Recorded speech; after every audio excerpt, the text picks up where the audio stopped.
Nilinaw ng COMELEC na hindi nila inilaan ang kanilang dagdag na pondo para sa pagsusulong ng charter change. Pero ang sabi naman ng DBM, pwede raw yung gamitin ng COMELEC sakaling matuloy ang pag-amyenda sa konstitusyon. Nasa frontline na balitang yan, Shaila Francisco.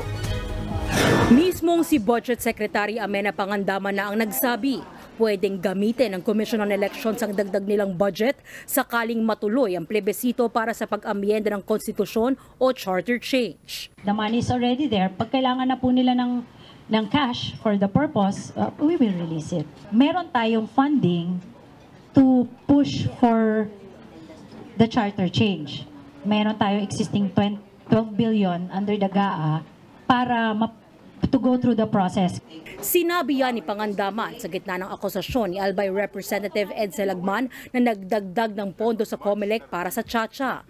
12 billion pesos kasi ang inilobo ng pondo ng COMELEC para sa conduct and supervision of elections, referenda, recall votes and plebiscites ngayong taon sa pagsalang nito sa Bicameral Conference Committee.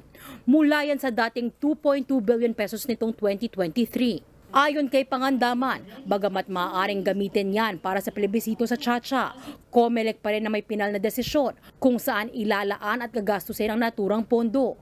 Giit naman ng COMELEC, kailanman ay hindi nila inilaan ang 12 billion pesos funds para sa charter change. Wala rin daw silang balak gamitin ito para roon. Kung tutuusin pa raw, kulang anilang budget na yan, lalo't aabot sa 13 billion pesos ang kailangang pondo para sa isang plebisito. Wala pong katotohanan po yan. So ito po ang tinitignan namin ay pondong binigay sa amin patungkol sa 2025 elections. At yun po yung ginagawa ng COMELEC ngayon, ang maghanda. Nagbabalita mula sa Frontline, Shaila Francisco, News 5. Mga kapatid, Mean Los Baños po. Huwag magpahuli sa mga balita at impormasyong dapat ninyong malaman.